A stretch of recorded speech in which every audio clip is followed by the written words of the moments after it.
Well, good afternoon, welcome to the ICA. My name is Robert Worby. I work in sound and I'm a broadcaster. I present the main contemporary music programme on BBC Radio 3. I'm very pleased to introduce Martyn Ware, who probably doesn't need any introduction, but for those of you who might not know, Martyn founded, in the late 70s, Martyn founded a band called the Human League, and then later the British Electric Foundation and Heaven 17. He works as a performer and a record producer, as well as in academia. You're a visiting professor at the Queen Mary College at the University of London. You're still doing that? Yeah. And more recently, 2001, you formed the illustrious... Yeah, 2001. 2001. I get mixed up. You founded the company, the illustrious company. Yeah. We'll talk about that later. Yeah, We'll get on to that. But I want to begin way back before we were born. That's a long time ago.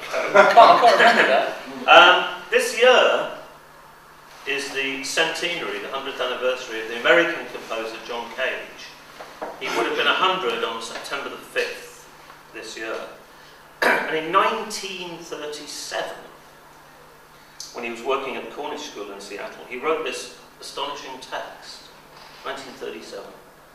I believe that the use of noise to make music will continue and increase until we reach a music produced through the aid of electrical instruments, which will make available for musical purposes any and all sounds that can be heard.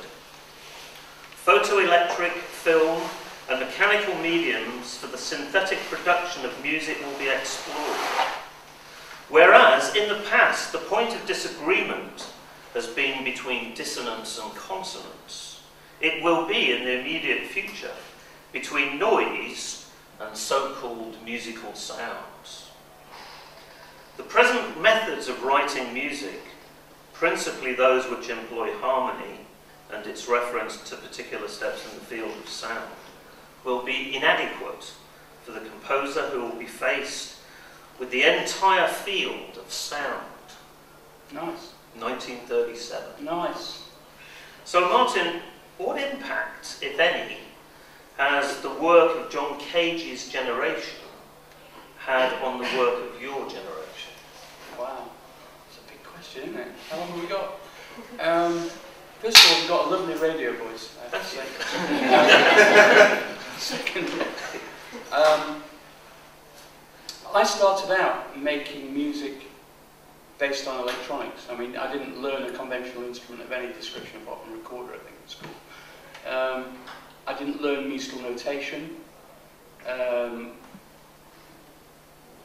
My development coincided with the kind of proliferation of entry-level synthesizers in terms of cost. I mean, everybody says it's the Four Yorkshiremen sketch, isn't it? But everybody says how poor they were when they're growing up, but we really were poor. So when I got my first job, it was like buy a car or get a synth, because we were all obsessed with Reno and all that stuff. And I just wanted to buy a synth because first of all, it embodied the future, and secondly, it seemed like a fantastic toy, right? To play with and learn about sound from the outset using that. And also I couldn't play keyboards very well. I tried playing guitar, it hurt my fingers, so I gave that up. But I was quite musical, and it suited me down to the ground because you could play it with one finger. However, it was more important from a designing sound point of view, and the idea from the very outset that we could create sounds from scratch. Everything was bespoke. We were talking earlier about the Rolling System 100 and how if we wanted a kick drum, we had to find a way of creating that using a white noise generator or a pink noise generator and a filter. There were no presets? There were no presets. There weren't MIDI actually at that point. No presets. We live in a preset world now, don't we? In yes, music. we do. In electronic music. So everybody uses that as a starting point for their compositions. Yeah. Like even I do, because it saves time, and time is money, yeah. And there's not much money around. So, but in those days, of course, when you're young, you have an infinite amount of time available, and you just like messing around. So we would create our own kick drums. And by the way, every time you created a kick drum, for instance, the next time you try to create it, it would sound slightly different because you make a slight mistake on how you set the machine up. As soon as you turn one single control. Well, some of them had a little. You really needed vernier controls. Yes.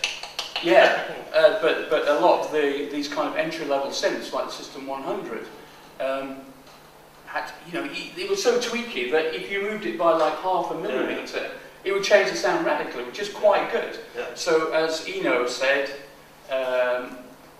you know, the accidents are what makes things interesting. Absolutely. And I'm afraid we moved away from the accidents now.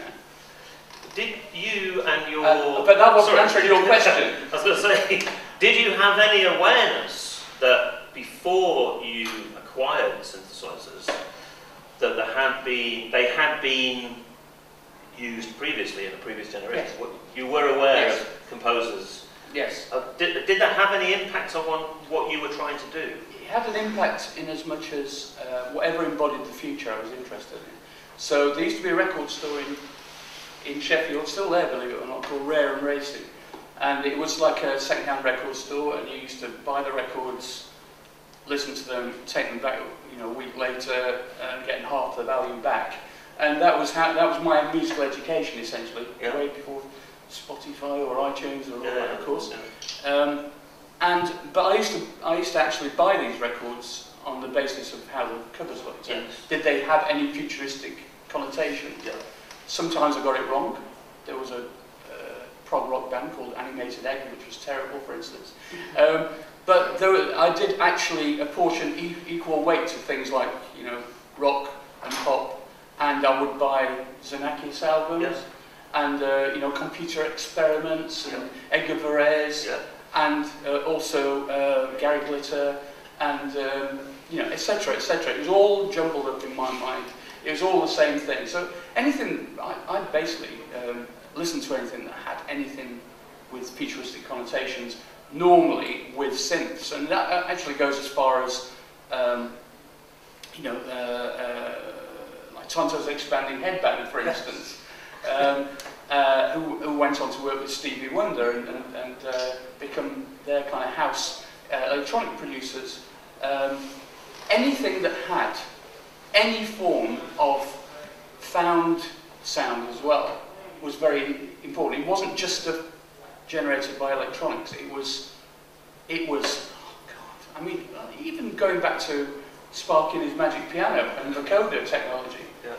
You know, my sisters were 10 and 20 years older than me. I was the youngest of the family, and they had a huge record collection of singles and albums, and they, you know, I remember Telstar, you know, and these things were... Joe Meek. I didn't know, I mean, you know, I didn't know who the hell the producer was at that point. Yeah. I just knew I loved Telstar and those kind of sounding records because they embodied the kind of futurism. And electronic sound was equated with science, wasn't it? And outer space. Yes. Because it had been used in Hollywood films. Yes. That's where you heard those kind of sounds. Precisely. But you mentioned you acquired a synthesizer, which is very unusual in the late 70s because punk had kicked in, everything was kind of guitars, and actually synthesizers were hard to find. There was the EMS VCS3 with wooden sides, which cost about 1,500 quid, a lot of money in those days, enormous amount of money. There was a suitcase. Addy Newton, who went on to form Clock DBA, who was in the future with me before we formed the Human League, had one of those, and I was in awe of it. I wanted Absolutely it. Astonishing. But you could only get like motorbike sounds out of it and stuff. yes, you needed the you keyboard to play you needed the keyboard to play the tunes. But in the late 70s, synthesizers had been used a little bit. I'm thinking, you know, Walter Carlos, now Wendy Carlos, in the 70s, a huge hit with Switched on Bach, and wrote a lot of music for the film Clockwork Orange. And then there were kind of those prog rock bands like, you know, Rick Wakeman and Keith Emerson. Those people used keyboards, which is kind of unusual in rock music. But you and your fellow band members, you used them in a different way. Rick Wakeman and Keith Emerson, they were virtuoso musicians in the traditional sense. That's what put us off. Well, exactly. So, how would you describe the difference? And where did your ideas come from? I mean, how did you know what to do? We were big prog rock fans. Yeah. Number one. I still think King Crimson are up there in my top favourite bands of all. Yeah. Top 5, possibly. Yeah. Favourite bands of all time. I think it's quite funny seeing Robert Fripp wandering around like a little puppy dog after a Toya. All these 80s festivals that we do, by the way. And I'm just going, do you realise what a god you are to me? And just about everybody I know from my generation. And he's like, he just wears a Mac and like very self-effacing. Yeah. Does he still do stuff?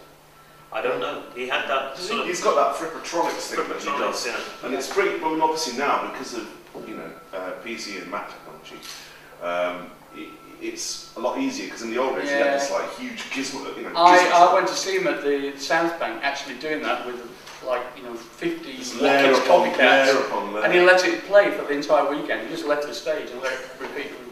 Beautiful. But anyway, sorry, get back to the point. So, what was the question? The question was, how would you describe the difference between what you were doing and what had gone before with synthesizers, and where did your ideas come from? You couldn't play, you had one finger. Yeah. Or maybe you wedged the keys down with matchsticks and kind of we did put stickers on through. Yeah. but at first. So, I'm trying to think about, you know, like, the question is, how did you know what to do? Alright, so the basic premise of it, it's like a kind of manifesto we had in our heads, was, number one, it all had to be generated electronically. That was the experiment. Why? Well, just because we chose to do that. Because it wasn't guitars. We saw it as a pure. We thought guitars were old-fashioned. Yeah. We thought rock and roll was old-fashioned. We thought punk was old-fashioned. We saw that as the past, and we saw the future as being electronic. Yeah. Simple as that. Yeah. So that's premise number one: is that it all had to be generated electronically. In fact, I remember. That's right. Queen always had no synthesizers on the back of their albums, so we had no guitars. All synthesizers. All synthesizers, right? And it was really like a kind of artistic manifesto, you know. And then, but overlay on top of that, premise two, which is we loved pop music, yeah, and conventional pop music structures and rock, you know, not just pop, but credible pop music, should we say? It's hard to kind of comprehend that in today's world, but if I say pop music to my teenage son and daughter, it's actually a swear word. You know, it's hard to imagine. Totally different in those days, as you know. I mean, the Mekons, you know, I mean, it was pretty edgy stuff, wasn't it? Right? We couldn't play either. But a lot of people loved it, and it was regarded as a kind of mutant form of pop music, right? It's an interesting phenomenon, this anti-virtuosity thing. Yeah. Because immediately before the late 70s, virtuosity ruled. All the great pop musicians could play. Eric Clapton can play the guitar. Yeah. Keith Emerson can play the keyboard. Carl Palmer can play the drums. And along comes a generation, 2 generations before, we'd had Lonnie Donegan. Yeah. With skiffle and a T-chest bass and a washboard and 3 chords on the guitar. So in a way, although we didn't really know about that, we were sort of emulating that. There was you've got anti-virtuosity, then you've got the virtuosity, and then you've got anti-virtuosity again. Yeah. So you guys are there with one finger and a keyboard and a load of controls, and you don't know what they do. No, well, we learned quickly that bit, but. You're absolutely right. And the point, there was another point as well, is until punk came along, one didn't believe, I didn't believe, A, would have enough money ever to buy the kind of equipment that, say, for instance, I used to go and watch Emerson, Lake and Palmer, or Van de Graaff Generator, or King Crimson. They all turned up with, giant amounts of equipment. It was very impressive. 3-ton lorry. And going to see ELP, and he'd smash up a V3 every gig, And you're going, well, this is like, they are kings. We can never aspire to that. Doesn't matter, we may have some good ideas in our heads, but until punk came along and unlocked that door of belief and confidence, you didn't believe you could do it. A lot of that came from some truly terrible punk bands that we went to see at the time. I remember at the Art College in Sheffield going to see the Drones, and they were one of the worst things I never wanted to actually ever witness anything like that again. You didn't want to emulate them. They were terrible, But bear in mind that for like 4 or 5 years before that, we'd been messing around at creating one-day bands at Meat Whistle, this arts project in Sheffield, just to play to each other, right, for fun. Yeah. So we'd been kind of like, if you like, seasoning the wok for quite a while before we started actually, you know, cooking stuff. We never had an ambition to get a record contract, ever. Not interested. Until Bob Lasker. Until my mate from Paul Bauer from Sheffield, from 2.3, said, this is great. Bean boiled it was, the first thing.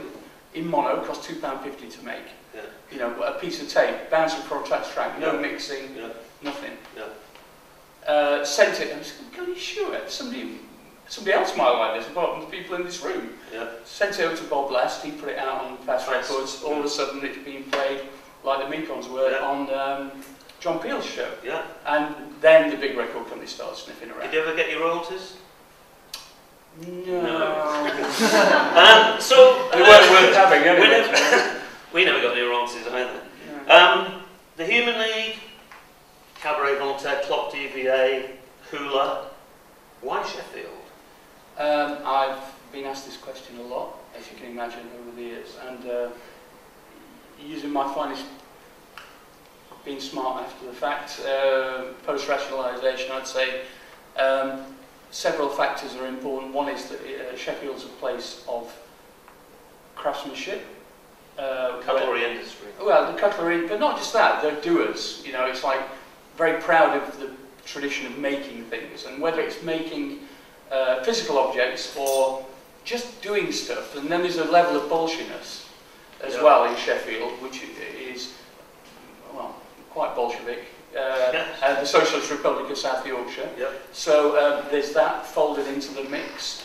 There's also, and this is something I only realised in the last kind of 10 years, I suppose, is I grew up with the sounds of the steelworks as part of my everyday existence. And I still to this day find a very attractive sound, the sound of that really deep, almost like infrasound, I suppose you'd call it, sound of the drop forges, the sound, particularly on still nights in summer, you know, the sound drifting along the valleys and reaching your open bedroom window, would be something that would actually be like the heartbeat that would lull you to sleep at night. You know? So all that kind of appreciation of found sound and just kind of industrial sound, I suppose, was very appealing. A lot of the early Human League stuff that we created, we were just as interested in creating kind of sounds that were hard to identify. It sounded frankly more like a factory. Then we kind of brought all that into the service of creating songs and soundscapes. That links to part of the John Cage text that I quoted right at the beginning. He said, until we reach a music produced through the aid of electrical instruments, which will make available for musical purposes any and all sounds that can be heard. So initially you were interested in the sound of pop music, and you're not afraid to use that expression, pop music, at all. And pop music structures actually are very conventional. You know, most things are in 4/4 time. There's 8-bar phrases, 12-bar phrases. You're working with melodic material, diatonic harmony, the 3 chords. You know, all those kind of things. Diatonic. Yeah, you know, of course, C, F and G, you know, You've lost me. Those kind of things. But now we have, you know, as John Cage said in 1937, any and all sounds that can be heard. How has that changed your work? How did it change your work at the time? Because as you just said now, you know, you began making those kind of pop structures, but the synthesizer makes sounds that you've not heard before. Firstly, we couldn't control it very well. Right. Which is good. Yep. So it became like multiple choice. Accidental by accident. Stuff. So it's like you go, oh, well, what happens if we turn the hardware sequencer up to a level where you can't actually hear the individual notes? It becomes a blur, and then the blur is very attractive because it twinkles. The blur's a sound. The blur's a sound, but it's something you've never heard before. Yeah. For instance, there's a track called WHJL Tonight on, that's exactly Traveller. On Traveller. Yeah, Traveller. That actually was a Jupiter 4.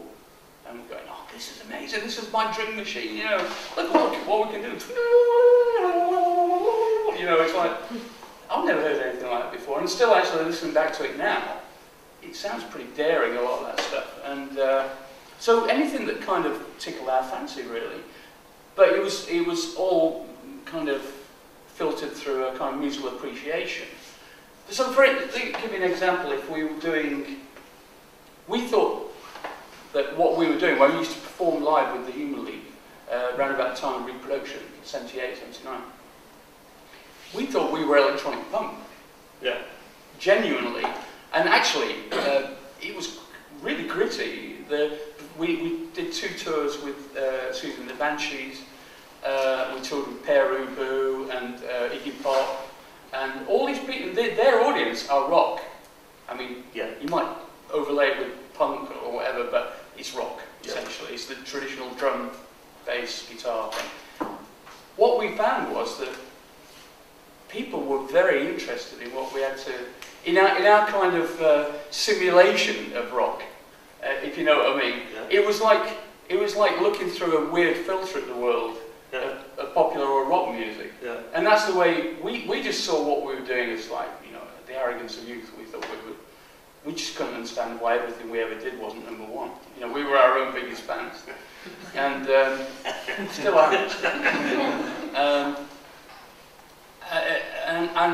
But unfortunately, it didn't translate into sales because I think it was just a bit too out there for the time. However, those first 2 albums still sound great today. Yeah. And everything we did, we had a kind of, we attempted to build in a longevity to what we did. Which was the opposite of the traditional pop thing, which was like, a lot of record companies would go, you know, we just had a big hit, you know, the Damned have had a hit with New Rose. We need to sign another band that sounds like the Damned. Yeah. And we were doing, nobody sounded like us, and until, of course, you know, Jim Wyoming and Gary Newman decided to move straight into synthesizers, went straight to number 1, and we went, oh fuck, you know, we've blown it. In your current work, the work you do now, you're very much concerned with sound in 3-dimensional space. Yeah. How did this come about, and why is 3D sound important? Okay, so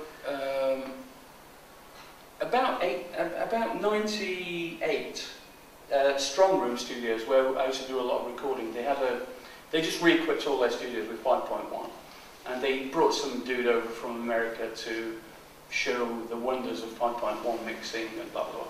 And I found it really quite engaging and interesting, and it sounded great. The examples he was playing were appalling. It was like, listen to what we can do. Here's a Bob Dylan track. And here's the Eagles, and look, it's just as though you're stood in the middle of them in a rehearsal studio. It's like, and your point is, and then of course I immediately thought this was a perfect medium for that kind of more abstract electronic where there's no presupposition about the location of things. Anyway, so that's how I got interested in surround sound. Then I had the opportunity. I was asked to become a kind of endorsee for this new building in Sheffield called the National Centre for Popular Music. With the 4 big chimney thing. Beautiful building. I agreed to do it. I was on the front page of the Star in Sheffield, laying the foundation stone in the digger and all that stuff. Because, you know, I'll turn up at the opening of an envelope. But then I foolishly didn't ask them what the content was going to be like until a month later. So I sent them a document. I thought it was going to be like a consulting.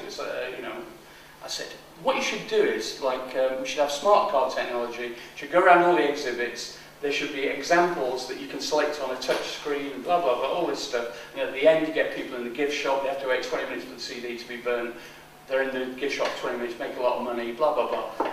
I might as well be talking Martian to them. No, let's have a trumpet on the wall with a bulb that you squeeze. And here's Martin Fry's shiny jacket, and a guitar once owned by Def Leppard. And but one of the plays that's in it was a 3D sound studio that they wanted to create, a 3D sound theatre. So I was employed as I met Paul Gillier on acoustic design, who I still work with now. And we did some research, and we actually built a piece of software called 3D Audioscape. It's called now, it's called something else then. to our specification for designing sounds in 3D. In other words, in a room like this, you'd have a ring of speakers low in the room and a ring high in the room, so you can move sounds in every direction simultaneously. And so we designed this piece of software, and then of course the museum closed after like 6 months because they spent all the money and nobody was coming, and it was terrible, apart from our bit of course. And then we were stuck with this piece of software, so I said to, we'd already created this 14-minute piece, which was like a demo in 3D, it's really quite good. And I said to Vince Clark, I was working with at the time, I said, why don't we just make an album with this stuff? And we'll put it out on mute. And Daniel Miller agreed, so we did. It's called Pretentious. And I really quite liked it. And it was like getting back, for me, it was like getting back to like Dignity of Labour, our kind of soundscape work, which we were doing in parallel with the pop work when we first started the Humour League. This was multi-loudspeaker surround sound. You put it out on mute records. Yeah. Nobody binaural. had. I was going to say, how did people hear it? In binaural. Right. For those who don't know, binaural is like 3D for headphones. It's nowhere near as good as the real thing in space, but because the weakness of binaural is generally that there's a kind of like Mohican-shaped weak area over the top of your head, where if you were to pan something around your head, it goes, yeah, it's no good for us. But anyway, it's the only thing we could do to put it on a CD, so we did. And we did another thing called Spectrum Pursuit Vehicle, about a year later, 18 months later, which was a kind of meditative piece on, a synesthetic piece actually, where it might sound very simplistic, but the idea was to go, right, a colour of the spectrum plus happiness equals what? So that was the premise of it. It's like a very basic formula. So seems very complicated. So, for instance, we started with white because we like the idea of white. So white plus happy equals what? I don't know, heaven. Okay, so we did a piece based that sounded like heaven, and then yellow plus happiness equals the beach, laying on the beach looking up at the sun, or the yellow beach, and so on and so forth. Underwater, in a forest, in the womb. So this came out with a 3D idea? Yes, because we were commissioned to do this immersive piece for the launch of a new advertising company in the Undercroft at the Roundhouse in London, before it was redeveloped. Yeah. And we did it with our lighting designer Pit Rhodes, and we slowly transmuted the colours imperceptibly over a 2-hour period. So you'd be having a drink, and then like 10 minutes later you'd realise the whole room, all in monochrome, of just one colour, right? You're creating an environment. Yeah. By the end of it, everybody was stoned.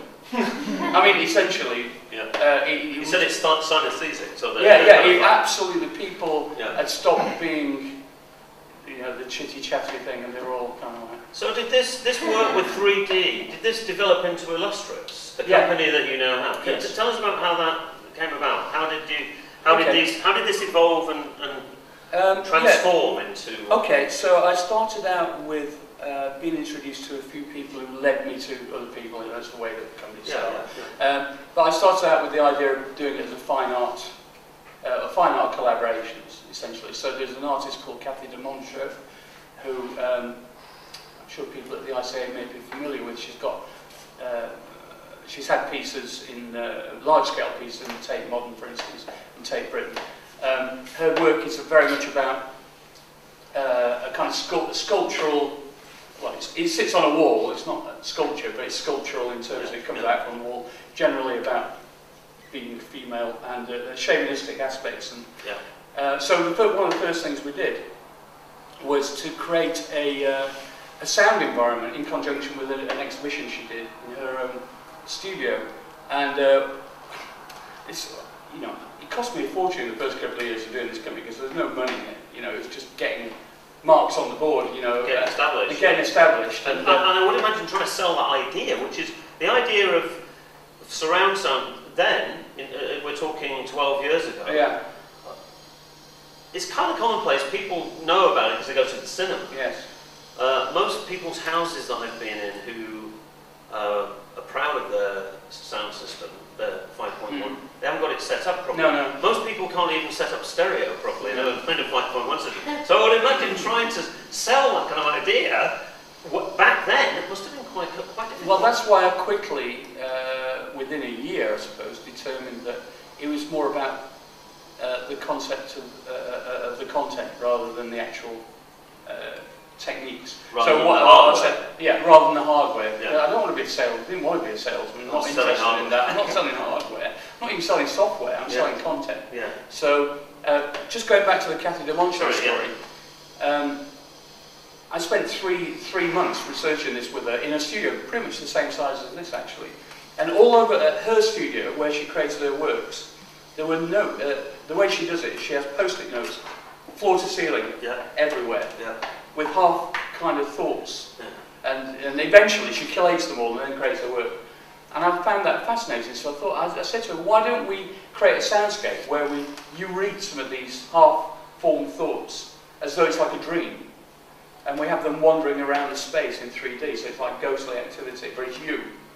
Yeah. Right? And she got right into it. As I said, look, this is like a kind of magic realist insight into your artistic intentions. It's like being inside her thoughts in a way, in the thought process. She got right into it, and then she suggested, I'm very interested in calls to prayer. Yes.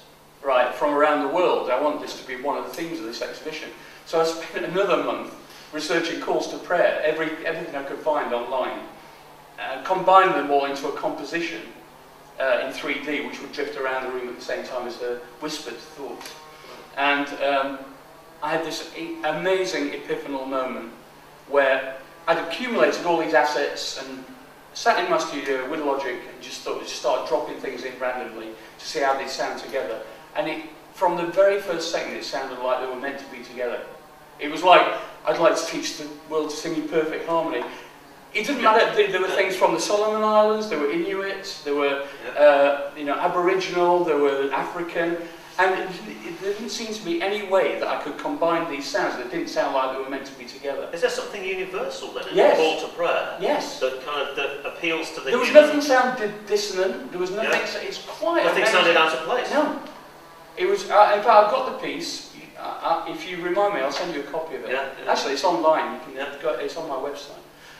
It's it was an incredible moment, and from that moment on, I thought I really want to pursue as an artistic thing, not just putting things in space, but this kind of rich, kind of Christmas cake of meaning and narrative, which is much more easy to understand in 3 dimensions. Yeah. If you try pumping this on a radio station through 2 speakers, it sounds a bit confusing. Or through 1 speaker. So, when you spread it out in space, it's much more legible because you can remix your experience in space by going to different parts of the room. By you're actually doing the mix. When you began working in electronic music, synthesizers, these were fairly large devices, or as big as this or bigger. They were voltage controlled. Yeah. Sound was recorded on tape. Yeah. And it was widely distributed on flat plastic discs called records. Yeah? Or flexi-discs. Flexi-discs. Yeah. Cassette tapes were popular for a while, but they never did what records did.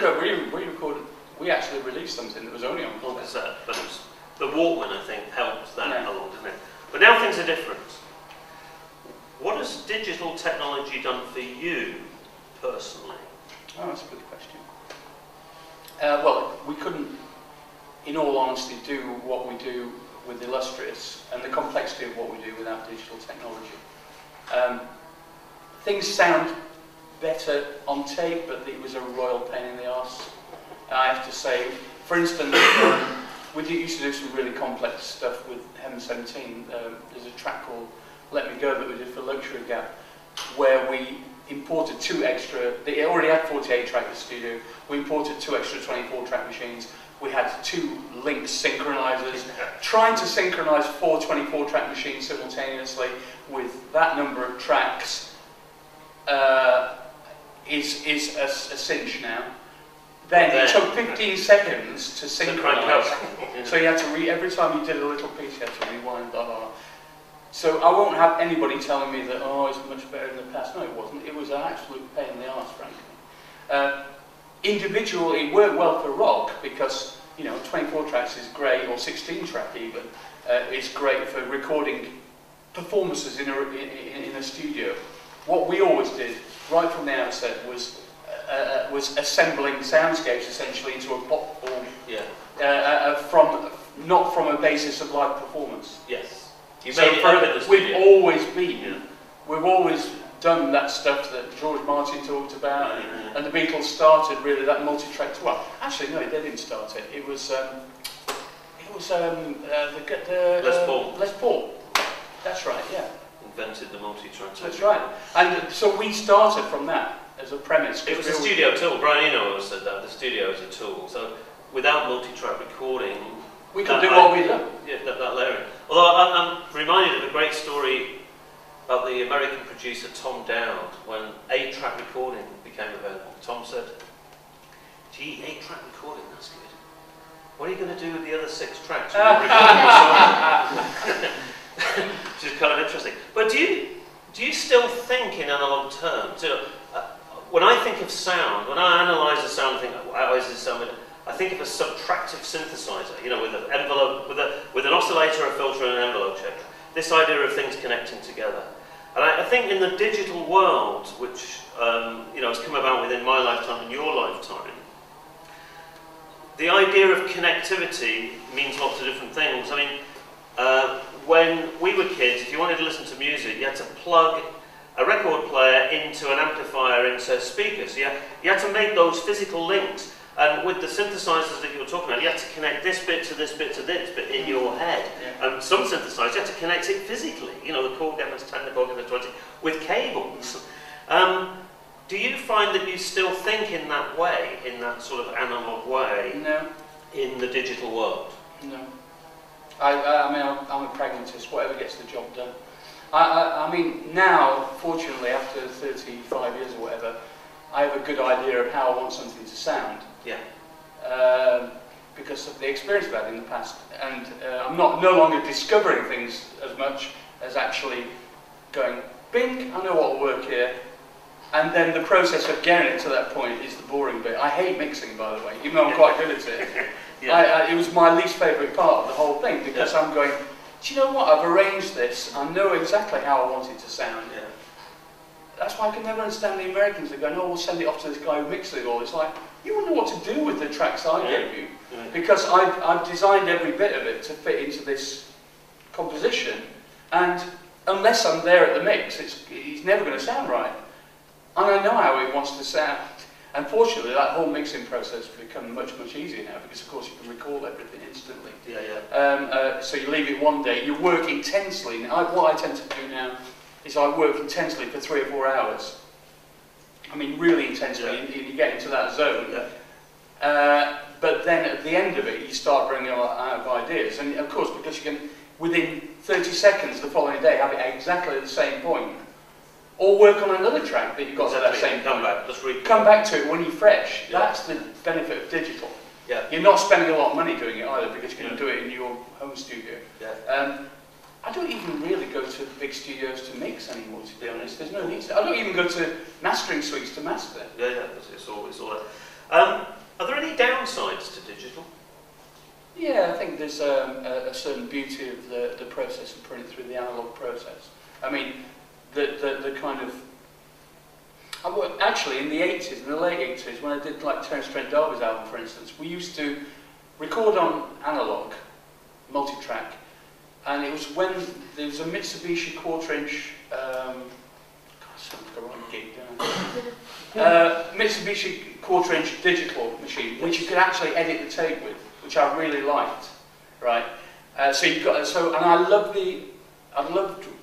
doing all the recording on analog, and then put it through a digital process, and I thought that gave you the best of both worlds.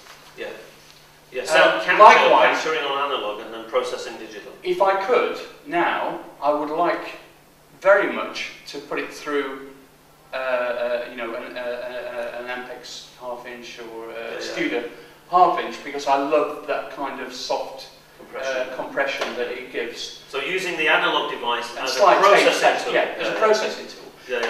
There are processors that simulate this pretty well. They're not the same. In the digital world, what about things like copyright issues and intellectual property? Is this a problem? It's a very good question. I do actually, I don't know how I've got roped into it, but I do talk about this at the European Parliament on a regular basis. Yeah.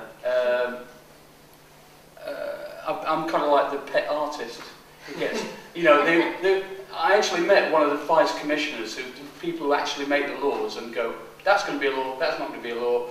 I had a half-hour meeting with him, like 3 weeks ago, this guy. Apparently his assistant said in 25 years he'd never met an artist. And they're talking about copyright law all the time. So I think it's quite valuable that I'm doing it, or somebody else should do it. I prefer somebody else did it. Maybe I'll introduce you to it. But it's quite dull, but it's actually vital. Because in today's, God, this is like an entire different, it's another talk. We're going off somewhere else. Yeah, but suffice to say, I'm a moral person. I like to make sure everybody gets paid for what they're due. It's incredibly difficult to ensure that is the case a lot of the time. When you're doing composite works, yes, because the processes you have to go through are so onerous. Yes, indeed. Yeah, but copyright, the word literally means the right to copy, and it's a 15th century literary idea that came around when the printing press was invented. There was a big problem. Prior to the printing press, when scribes actually literally copied text, they had the right to copy. So that was a long time ago. And we don't copy anything anymore, we clone it, which is different. It's a different process. So as soon as you recorded something digitally, you put it into the world, instantly it's available to not millions of people, but billions of people. It's right there. How are we going to deal with this? This is the digital world. How are we going to deal with this? Okay, so firstly, I don't think people should worry about making money out of traditional recordings. So we're in a gift economy. Yeah. The gift economy. I personally, I'm bringing out this year, it sounds like an advert, but as an example... You sent me an email. I haven't printed it because I've got enough paper. As an example, we're bringing out a new British Electric Foundation album, which features a lot of famous singers. And we're bringing out a 10 CD set of illustrious, previously unpublished works. Two great examples. So the BF album, as soon as that gets issued, it might as well be open source and free. So what are you selling to people? You're selling to people the concept that they're supporting this artistic enterprise. So we're going to try and make it into a nice package. So it's like medieval patronage in a way. On a micro scale, Whereas for instance, the 10 CD super luxury box set that we're putting out on Mute for Illustrious is going to cost £80. It's the most amazing package. It's all bespoke. It's actually so gorgeous. I'm anticipating a lot of people will not actually want to open it. It's so beautiful. What you're making is an It's taken 18 months to design. You're making an artifact. You can't download that on a dodgy website. No, it's impossible to. It's a thing. You can download the content. Actually, the original idea I had, which even Mute wouldn't go for, was to have a block of acrylic with 10 CDs embedded in the acrylic that you actually had to destroy to get to the CD, and then actually give them just on the packaging a code to download it. There you go. It's like a comment on the state of where we are. I still like the idea of this. So we need to sort of bring this to a close. So we'll throw it open for 5 minutes to the floor for questions and stuff. So the last question is, what are you working on at the moment? What are you doing now? Have you got that list? I haven't got the list. Oh yeah, the most important thing is, which I'm really excited about, and it's taken a long time to get it all sorted out, is we're doing a giant 3D sound installation on the Millennium Bridge, the whole length of the Millennium Bridge, featuring kind of meditative, immersive, three-dimensional composition, musical composition, and a poet called Mario Petrucci, who's we together have composed a piece of it's a world premiere of it's a combination of, it's like edutainment really, I suppose is the way I'd call it. It's like the meaning of the north side of the bridge, the meaning of the south side, and the meaning of the river in 3 different sections. Some poetry written for each section, lists of different things that's happened historically and geographically associated. The north is associated with power and government and church. The south is associated with theatre and the arts and prostitution historically, and the river's the river. So all this put into an hour-long loop, which is going to play for 14 hours a day for 8 weeks to 4 million people, which is not bad. That is the most exciting thing we're doing at the moment. That starts on the opening day of the Olympics and finishes on the closing ceremony of the Paralympics. But I'm very interested in, on a large scale, these kind of urban interventions. I've done a few of them now. I'd like to do a series of bridgescapes across the world, really. I'm already talking to Sydney about this. And, it's a very interesting way of disseminating music. In the old days, and I don't just mean our lifetime, I mean in previous times, music was either played in the home, chamber music, or in people's houses, or then in concert halls. And in the 21st century, we have other ways of presenting music to the public that's not the concert hall. One key thing, I'm a big fan of radio, I'm not saying that as a dissemination device, but one key thing is there's a genuine increasing hunger for communal activity, which I've perceived in our work, because every time I do a large-scale urban work, people just love the idea that they can actually get together and experience it and talk about it. And likewise, when we do things in a museum environment, it animates people, they really get engaged with the whole work. It's not like wearing an audio guide, which separates you from the people around you. It's that notion of connectivity that we're talking about. And people are desperate in a increasingly secular society for some kind of spiritual connection with their fellow man. Coming together of human beings. Sounds very pretentious, but that's what I believe anyway. It's all right. So we've got about 5 minutes left, so let's throw it open to a few questions. I'm so used to being in charge of these things. You can do it if you like. It's great being a guest. I'll just sit here. Thank you. It's great to listen to you, Martyn. Thank you. My name is Shane Burke. I'm starting a PhD in September on the copyright aspects of John Cage and sound art. So I'm going to be burrowing away at that. Well, maybe you can take over from me in the European Parliament. Maybe. I'm reading a lot of sound art theory at the moment, and what fascinates me is the point you've just ended on, site-specific works. I love the idea and the refinement of sound designed for a particular space, but I'm also conscious that a lot of this work is done in a more generic gallery setting. Like I said, for me personally, I find the former much more refined. Me too. And I just want your thoughts on that. Well, let's just take the Millennium Bridge for an example. We've had to deal with the Port of London Authority, City of London, Southwark. The GLA commissioned it. You've got to be a politician to get these things off the ground, number one. So if you don't got that skill set, or you don't have a hide of steel, it's not going to get made. Because you've got to convince everybody involved that you've got their best interests at heart. Also, you've got to convince everybody who's nearby, if there's any kind of, like the City of London School, we've been schmoozing them for ages, and they love the idea now. We've got a camera situated on there, and there can be interactive elements, going to look at the bridge. The more people on the bridge, the busier the soundscape gets, so there's interaction as well.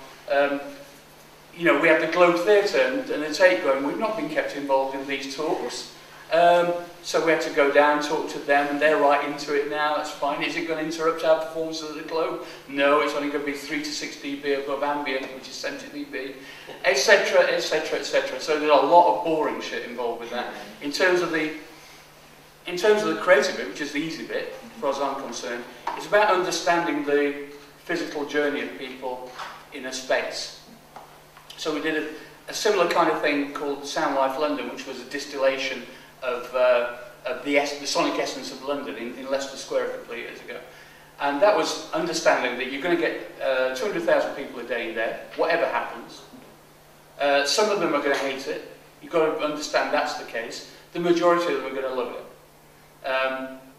Again, you have to go through a load of planning processes. The guy from the local association for people who lived there, Residents Association, by the way, are there any? But anyway, I don't think there are. But anyway, he turned up and said, "Do you think people really want this? When they're having their sarnies at lunchtime, do you think they just want some peace and quiet, mate? It's on the first day, the first hour of the installation. It was going to be on for 2 weeks." And I said, "Look, mate, we've gone through 3 months of signs up everywhere for planning. You had a right to object to it at that point, and then it's gone through the proper processes. You can shove off as far as I'm concerned. If you don't like it, I'll be thrilled, because obviously it's not made for you, is it?" And everybody loved it, and it was really well received. We got lots of great responses. So you've got to have a real stickability to make these things work. In terms of content, we had everything in that soundscape. This one's a bit more kind of, the one on the bridge is more homogeneous and kind of hypnotic and kind of meditative. Whereas the one in Leicester Square, it was an hour-long loop, but it was divided into 10-minute sections of different themes. What we found, one critical point is, if you make things too regular, then anybody who's nearby will go insane if it's on all day. And no matter how much you love sound art, so we try to keep things moving and change it from, on a continual basis, which is why we've got the interactive element on the bridge. But it's going to be totally hypnotic, and you think about the journey across the bridge. It takes, if you're just walking across it, what, 2-3 minutes? It's an hour-long loop, so hopefully people will want to go backwards and forwards and hear it at different points. We were actually told, for instance, with the bridge, that they didn't want people to be stood on the bridge and cause congestion, because it could be so crowded anyway. We were going to have like an information panel, and actually a kind of instrument that people could play. And said, no, can't have anybody congregating. Keep them moving, keep them moving. So that's another element in 3D. We're going to try and make it. The stations across the bridge, and sometimes this station will kind of stop, and then that station will start, and so it keeps people moving along the bridge. There's all sorts of considerations. When you're composing in space, it's quite interesting. It's a different thing. Well, I think we've got time for one more question. Okay. But we're going to be around, aren't we, for a cup of tea? I've got to go up to Wembley to do another soundscape, actually. So it's just based on the surround theme. I mean, I love listening to music and surround myself. And then you mentioned mute, and I've ended up having to buy a lot of Depeche and Yazoo albums again, just to hear them in surround. That's what we're hoping. Yeah, and I've done stuff in surround myself, and it's not always easy depending on the material. But my question is, I mean, you mentioned the early Human League stuff, and a lot of it is, I feel, especially the dignity of labour and that stuff, it is surround ready. Are you going to? Oh, I'd love to. I don't think the original tapes exist anymore. You're joking? No. But when Virgin actually lost a load of stuff. So how did they do the remasters? Because I've actually got 2 CD copies of Reproduction and Travelogue. The first remaster bunch were a bit muffled. Yeah, no, these are great, the latest ones. The latest ones? No, the masters are there, but the original multi-tracks, I mean. Because actually, to make the best of it in surround sound, I want to take the stems rather than just fly stereo around. Yeah. There'd be no point, it'd be too hokey. And it'd be too difficult to recreate. No, I could recreate it, but what's the point? I don't want to recreate it. It's fine as it is. That's it. I think it's 2 o'clock, so it just remains for me to say thank you very much. Thank you.